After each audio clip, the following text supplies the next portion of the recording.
பணம் இல்லை பணம் இல்லை பணம் இல்லை, எந்த ஒரு நெகட்டிவும் இனி உங்கள் வாழ்க்கையில் இல்லை. பணம் இல்லைன்னா இல்லை இல்லாமல் இருந்துட்டு போகுது, இல்லாமல் இருந்துட்டு போகுது, அதில் கூட இருக்கிறது வருது பாருங்க. நீங்கள் தான் பணத்தோட ஹீரோ, பணத்தோட ரோல் மாடல், இன்ஸ்பிரேஷன் எல்லாமே நீங்கள் தான். பணம்னா நீங்கள் தான், உங்களால் என்னமும் பண்ண முடியும். ரைட்? அதுக்காக சொன்னேன், நான் என் செல்வத்தின் தலைவன். கெத்தாக சொல்லுங்க இனிமே.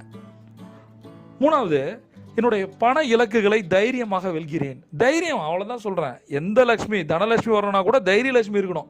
தைரியலட்சுமி இருந்தால் மீதி இருக்க எல்லா லட்சுமியும் வந்துடும். ரைட்? என்னுடைய பண இலக்குகளை, பணத்துக்குன்னு ஒரு இலக்கு இருக்கா? 6 விதமான கோல் செட்டிங் இருக்குது. கீழே கோல் செட்டிங் லிங்க் நான் கொடுத்துருக்கேன். அந்த கோல் செட்டிங் லிங்க்கில் முதல்ல கோல் செட்டிங்னா என்னன்னு கற்றுக்குங்க. அதில் மிக முக்கியமானது ஃபினான்ஷியல் கோல். அந்த ஃபினான்ஷியல் கோலை தைரியமாக வெல்வேன். நான் பண்ணுறேன் மாமா, அட்லீஸ்ட் தூக்குறேன்டா, அவ்வளோதான் முடிஞ்சு. என்ன இலக்கு? நம்ம பார்க்காத இலக்கா? நம்ம பண்ணாத விஷயமா? நினச்சி பாருங்க, எவ்வளோ இலக்கை ஒரே ஒரு கோல்டு மெடலுக்காக எத்தனை பேர் ப்ராக்டிஸ் பண்ணுறாங்க, அதிகாலை எழுந்துச்சு ஓடிட்டு இருக்காங்க. ஒலிம்பிக்